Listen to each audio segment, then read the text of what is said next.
So I hope you're ready because I am. I'm really looking forward to this session today. We're going to start off with Daron Yondem, which is the tech lead for application innovation at Microsoft in in CIMA, Central Europe, Middle East, Southeast, and Africa. So thank you so much, Daron, for joining us for the second session in this series. The floor is yours. Thank you. Thank you very much. Okay, the time is short. So that's why I start from the middle of my deck because my deck is really large. And I want to, use this time the best way possible. We have 25. Oh, we actually have 30 minutes. It looks like okay. I got an early start. That's good. That's a good thing because we have a lot to cover. And there's not going to be a lot of slides. But first, we have to cover a little bit of foundational pieces, just to be on the safe side, right? And I'm not going to, talk about myself, but you can see the allies on there. Maybe something else that I can show momentarily is, give me a second.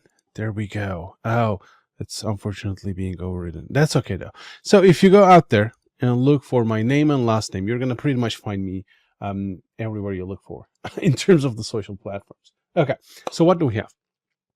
So I know we're going to talk about LLMs, but I wanted to, bring the big picture. So as you can see on the screen right now, we actually have different layers of AI when it comes to it. And I'm just going to give 30 seconds to this, but the higher level, when you look at it, those both service, cognitive search, document intelligence, and all of that stuff, as you can tell, they are very razor focused to particular use cases. So that means, hey, we know that this particular business problem that we have, the use case that we have, is something that can be solved with AI, and there are turnkey services to just do that. Example, document intelligence. Hey, I just have some passports. I want to scan and be able to extract names, last names, and all that stuff. Hey, I have some invoices. I want to be able to extract some stuff from it. I mean, I know I kind of make it sound like easy, but at the end of the day, if you look into the underlying layers, it's like, OCR, image recognition, and all of that stuff that relates to AI. But today we're kind of used to it because, we know that AI can do that. We know that the confidence level in terms of the success we get out of that process is good enough to implement these technologies into day-to-day life, right? So, and instead of going and messing around and trying to, connect different pieces and so on and so forth, what we can do is just simply focus on applied AI services, which is the top stack you see on this slide deck. We simply go in there, grab the tool, and get it done. That's it. You don't even have to know anything about AI, to be honest, when it comes to the level one, let's say, the higher level services, the applied AI services. Then we go one level down. And that is where LLMs fit into the picture as well. And you can see that the names that we are using for these services are more generic, which means, hey, vision, speech, language, they don't necessarily map to a particular use case or, business need, right? They're more of the foundational pieces that we can use to bring in and solve problems for the businesses that we are in or we get to, right? So that's one layer, and that's where LLM comes in. So large language models, as the name suggests, those are language models. Those are generating language. Those are about language. There are multimodal stuff that we're not going to get into. We don't know what the future holds, right? In terms of, LLM, some might argue that it has a level of intelligence in it as well, but we're going to step back and for now look at it as an LLM, which is large language models. That's what they do. They understand language and they create language. That's what they do. Okay. So one level down is Azure Machine Learning Studio. And that's where you go geek out, essentially. The whole data science and machine learning, the science essentially comes in, right? You want to run your own ML experiments. You have a question in your mind. You're not sure if that's doable, that you're not sure if you're going to be able to answer that question with AI or ML, and you just want to experiment because you don't know if you have enough data or the right data or whatever, right? So you can start from the beginning to the end and run the full ML spectrum, data science experimentation spectrum, let's say. So that's the Azure ML infrastructure. And that's kind of important as well. And the lines between those are kind of getting a little bit blurry, right? ML Studio, I can bring in LLM stuff. I can bring in some of the LLM models, because sometimes, yes, the LLM, we know that it can understand language, it can output language as well, but that there are use cases that we still kind of want to experiment, if we can solve with LLM. So when it comes to that experimentation loop, sometimes we bring in the model into Azure Machine Learning and kind of run our experiments there. And sometimes we even use something called prompt flow. I'm just kind of putting out some keywords in case you're taking notes and would like to do further research, so that you get a little bit of a bigger picture. But what we're going to focus for the rest of the session is how you can use an LLM in your application today if you wanted to, and how you can ground them, because that's the biggest problem, right? Hey, I'm asking a question, the model doesn't even know about things that happened since last year, right? Or it's hallucinating, right? Or I simply have some data that I want the model to be aware of, and how can I make that happen really quickly? And how can I bring up-to-date data? Or sometimes skills. I'm not going to touch into the skills for the sake of time. We're not going to do a demo on it, but you're going to get the full picture in terms of how you can do all of these pieces. Okay. So before we get, I believe I'm going to show one more slide, and then we're going to be done, which is going to be this. Let me skip.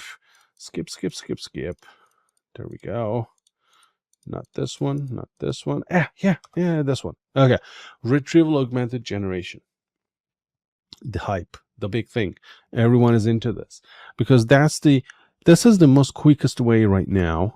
And, not that there are millions of choices, but this is the pattern that we use today to bring up-to-date information into the model. Okay. So let's look at the flow on the slide right now. There's a question that we have. This is a text question, right? Think about like you're asking a question on ChatGPT or whatever, chat interface, and you're interacting essentially with the LLM. So in this case, this can be an app, wrapped with an app or whatever. So there is a question, and we want to answer the question. But when we give the question to the LLM, it is going to answer it somehow, because its job is to create a text. Whatever confidence it has, it doesn't necessarily expose that to us, but its job is to create some kind of text, right? So if we go directly to the LLM, what we get out, we might be happy with it or not, but it doesn't have the context that we can bring in. For example, you can bring in maybe the latest news into the context. You can bring in the data from your corporate data set that is not even exposed to the outside world. It's just corporate data. It's just in your company. But you want AI, the LLM, be able to answer the question that you have in the context of additional data that you have. And you want to bring in the right data into the context, because we know that we cannot bring all of the data. I mean, it's doable. It's a different approach. It works in a different way, fine tuning and all that. You're not going to touch into that, but it costs a lot, and it's not the right approach for every scenario. When it comes to bringing my own data and asking a question in that context, Retrieval Augmented Generation is the best right now. So it looks like we have a couple of problems. First, I want to bring in data that makes sense in this context, in the context of the question. And the second problem is I should be able to find the matching data that makes sense for that particular context. So if I'm asking about the weather, you're going to bring weather information. If I'm asking about finances, you're going to bring in data from the financial database in your company. If I'm asking something about HR, you're going to bring, HR data into that context. You have to be able to figure that out.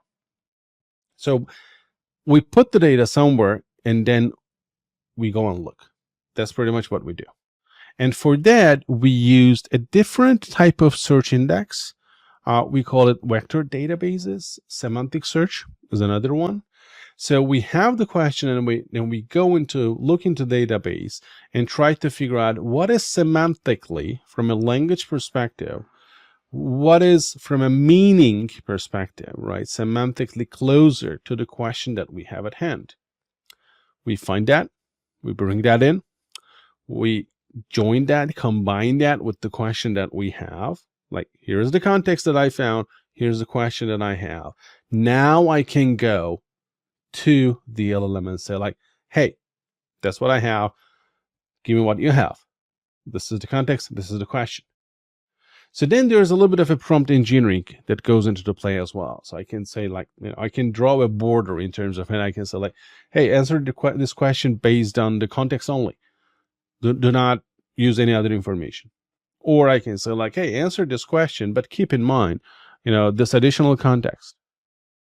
So add on top of what you have, what you know, or simply focus on the context only and don't answer it if the information is not available in the context.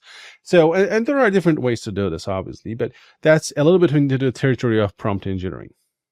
So we get the question, we query our data, we get the results and add those results into the prompt. Then we go and query the model, which is in this case the large language model. We say query. I mean, I'm not sure if that's the right word to use, but anyway, so we go to the large language model and we say, like, hey, this is what we have, and then get the result and send it back. Obviously, this is a simplified flow that only focuses on retrieval augmented generation. Most probably your flow isn't going to be as simple as that. So you might want to have some, I don't know, agentic workflows as what we usually do. But worst case, you might want to have, before sending the results to the client or to the end user, maybe you want to have some kind of an ethical check, compliance check, or whatever, right? Quality check. There can be various things. So the pipeline will not be as simple as this, but for the sake of grounding the LLM, this is the pipeline that we use. And now I'm going to show you how it's done. And I'm going to share the source code. Okay. So let me get rid of this presentation. That's enough theory. Okay. Here's what I have. By the way, if you want to have the source code, I can give that out of the gate. You don't have to wait until the end of the session. Here it is. So go to this repo, look for my name and last name. Then there's a repo called samples. If you go into it, go into OpenAI, and then here go into intro. And these are the notebooks that I will be, going through today. Okay. So you can go and grab those. And this whole stream is being recorded, so don't worry. We can always, go back and grab the URL. Okay. For now, let's focus on what we have. Maybe give me a second. I can make this a little, can I? Oops. Okay. Larger so that you can see it easily. Okay. Obviously, I got a Python environment here. I imported some, environment variables and stuff so that I can access everything. So the first thing that I'm doing, and I'm using LangChain just for this example, I have another notebook that does this whole thing with .NET. If you're a .NET shop, this is totally doable. This is exactly the same flow, exactly the same thing done with C#. For now, I'm going to go with Python because that's, in the context of AI, that Python sounds and looks a little bit sexier, I suppose. Okay, let's test this out. The first thing I'm doing is I'm saying, hello, I'm Darren. It says, nice to meet you. Okay, LLM works. Let's go down. So I'm switching to the chat model and going down here. Let's create this one as well. Let's see. You're an expert cloud architect in love with Azure. Tell me what NoSQL service is the best for a global deployment. It says Azure Cosmos DB is the one. Okay. Yeah, it is correct. Love it. So it works. We switch to the chat interface, and we have, given a system prompt. Then we ask a question. It works. Lovely. So now I'm going to start using some prompt templates. I'm going to create a prompt template here that says, you're an expert cloud architect. Explain to me the benefits of the concept. So I'm going to pass the concept and use this prompt to get the result. this is just to make things a little bit simpler. So I'm doing it with Azure Functions in this case. So what's happening simply is, I'm not sure why it's taking this long, by the way. Okay, there we go. So what I'm doing simply is I'm putting Azure Function into this concept template. You're an expert cloud architect in love with Azure. Explain to me the benefits of Azure Function. And there's the result. Okay. So now the next step is kind of trying to chain this prompts maybe. Okay. You're an expert in a blah, blah, blah, educator and trainer. Help the below content. That sounds a little bit weird. Anyways, make it easy to understand for anyone. And then I'm giving it content. So I'm giving it content and saying, hey, make this easy to understand. But look at this. This is the second prompt, a prompt template. The template is here. The input variables are a new concept. Down, I'm creating a chain that takes the output of one prompt and puts into the other one. So when I ask the question like, hey, Azure Function, the first prompt that's going to run is going to be this one. So I will get the explanation of the concept. Then I will have that data sent back and get a much clearer description of the concept. So you might be questioning like, hey, how does this help? I actually have the demo, but I'm not going to go through it just for the sake of time. But here's the deal. When I'm going twice, I'm actually extracting more information and getting it back to the model. So the first time I'm simply asking a question, getting as much information as possible, then getting all of that information and sending it back saying, simplify this. One might argue that this is even an agent flow. Like, in this case, I might even have 2 different agents doing this work. The end result will be a much more higher quality result. Instead of simply asking, hey, explain me what Azure Function is, like you're an educator. I could have done that in one single shot, but the result will be relatively low quality compared to this one. Okay, so let's see if this runs. Obviously, this is going to take a little bit of time. Okay, cool. Okay, so this is the first output from the first chain, and this is the second one. Okay. So I have this huge amount of information that I extracted first, then I use that information to summarize a more digestible one. Okay, cool. So far so good. We understood the prompts, the templates, and all that, but it's time to bring in new information. So in this case, I have a simple document. You might have millions of documents and all that. I have a single text file just to make things simple, right? For the sake of this demo.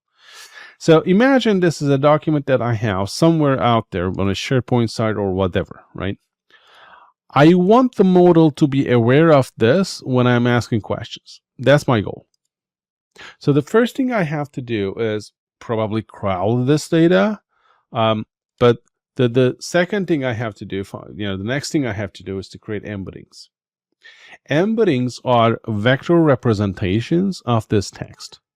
Semantic vector representations. Okay. So every word, it's not necessarily the word, but we have these things called tokens.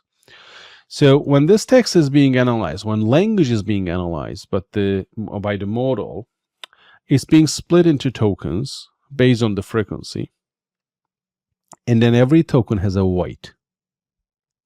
So when we create an embedding, that means we're using the same system to create a semantic vector that represents the meaning of the text.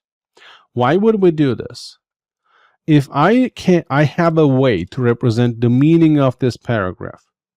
What I can do is, when I have a question, I can look at the question and the text's meaning and try to understand if the meaning is semantically, if the language is closer. That's what we wanted, remember. When we had a question, we wanted to bring in data that is contextually related to the question. So in order to accomplish that, we are creating those embedding vectors, and then we are storing them somewhere, which is what we're going to do next, right? And then we will look up and try to find the vector that is closer to the question that we have. So that's our process and our goal. The first step is to create an embedding. So I'm going to run this code right now, and I've read the text file. Okay. I'm going to split it into chunks because the whole large file is too large for the context. And, I don't want to dilute the context as well. I don't want to bring a lot of, meaningless data into the context. I really want to, get the part that makes sense. So at this point, I'm going to use a 500 character chunk without an overlap. This might not be the ideal way to do it. And most probably it's not the ideal way because I would suggest having some kind of an overlap. Again, that's outside of the scope for this 25 minutes that we have. But the tricky thing is you are going to need to experiment and test the quality of the results that you get for your own data to be able to decide how you're going to chunk your data, how large the chunks are going to be, and what the overlap should be. Okay, I'm going to put it there and stop there. But this is something that you're going to need to experiment with your own data because it relates to how meaning is distributed in your own data set. So for now, this is the simple structure that I'm using. So once I have the chunks, I'm going to start creating embeddings out of the chunks, those vectors. Okay, that's what's happening here. Run this. You're going to see just one embedding. This is the vector. And you can tell that it has a lot of, it's not just a simple, vector, three-dimensional space. Okay. So now that I have the vector, I have a bunch of vectors actually, because I had multiple chunks. For each chunk, I have a vector and an embedding. They're kind of the same thing, by the way. They are the same thing, like Kaya. They are the same thing. Okay. So let me clear the output here so that we have a better view. Okay. So now my next step, I have to find a database where I can store this, and the database should support vector lookup. And ideally, it should even support hybrid lookup, which means vector and semantic and full text. Yeah, because that gives better results. And Azure AI Search is able to do this. So here, this code is actually creating a vector index that I'm defining on Azure AI Search. Okay, so let me start that. Okay, we're done. Now, the next step is to upload the embeddings that I've created, and that's going to be this code. So once you have the index, this uploading embeddings, creating embeddings and uploading embeddings is something that you can do consistently. So you can have a data flow where you're getting new data all the time, right? Every second, every millisecond, whatever, it doesn't matter. You're getting new data all the time. And you're going to have a pipeline where you create embeddings, put it into database, embeddings, put it in database. That's going to keep going. And because if you keep the database up to date with fresh data, that fresh data will be always used by new LLM instances, new users of your LLM, right? It's as easy as that. Bringing new, fresh data is just a small pipeline, getting the data, creating the embedding, putting it in the database. That's it. You don't have to do anything else. So when it comes to reading the data, right? People using the LLM, here's what's going to happen. So I have this query. Can you provide the timestamp for the most recent information you have on Azure Functions? Please specify the date and time up to your last update. Okay. This is a pretty specific prompt. So I'm simply asking, hey, what is the latest information you have about this topic, about Azure Functions? What is the date that relates to it? So we will use that question. But the first thing I do is kind of setting up the Azure Search, AI Search access, okay? Because for this question, what I want to do is to get and find the embeddings that are related to this question. Okay, I have this question. I'm going to go and find the related chunks. That's what I'm doing. Run it. Okay, we got a couple of chunks here. See, I actually asked for 3, so we got 3. And you can see the score for each one, the ranking score. And you can see that in the first chunk, there's actually a date, which is nice. Oh, there's one on the second chunk as well. Huh? Wait a second. Oh, I have populated the index twice. I've run this before the before the session as well. That's why we have the record twice. I have populated the index with the same data twice. It doesn't make sense. So you can see that the third one is actually different. So, but it was able to figure out, bring in the information that has date in it, right? So that explains that it was able to understand that the question was about a date about Azure functions, and it did bring the segment that has a date about Azure functions. Obviously, it's not as simple as this, but I'm kind of trying to simplify it so that we can understand. Otherwise, yeah, it could take hours, I suppose. Okay, related information found. So now that related information has to be taken into context. So let's do this first. This is the standard GPT output. Again, our own prompt, right? The original prompt, I'm running that against GPT-4. It says 2020. Okay, let's run this again. Okay, the date changes, obviously, but the year is always the same. Okay. So it is kind of a little bit hallucinating, I suppose. There's a little bit of randomness. Oh, 2021. Okay, let's keep trying. We will never get 2023 or 2024. I mean, we could, but it would be pretty unique. Okay. So if you're convinced, let's move on. So here's what I'm doing. I'm going to use a template, and this time I'm going to say, hey, I have some context I'm going to give you. This is my prompt. I have some context I'm going to give you. And then I'm saying, here are the rules. You're a helpful agent and answer questions. Learn from the context and answer the following question. And then I'm going to give you the question. Cool. This context is going to come from the database lookup. So here's what I'm doing. I'm getting the top results, the 3 results that I got, into the context, into here, and then asking the same question. And this question will go into the question here. Okay? So the total prompt that I'm sending has contextual data in it because I did a database lookup. So now let me run that. And 23. December 23. And every time I run this, we will always get December 2023. There will be no hallucination. I mean, no one can guarantee it 100%, but it's pretty much no way it's going to hallucinate. So what I did was I did bring in fresh data into the LLM. I did the grounding through the use of Azure AI Search, creating embeddings and putting in the database, and having a flow that doesn't only send the question to the LLM, but does a database lookup and adds the contextual data on top of it to ground the LLM.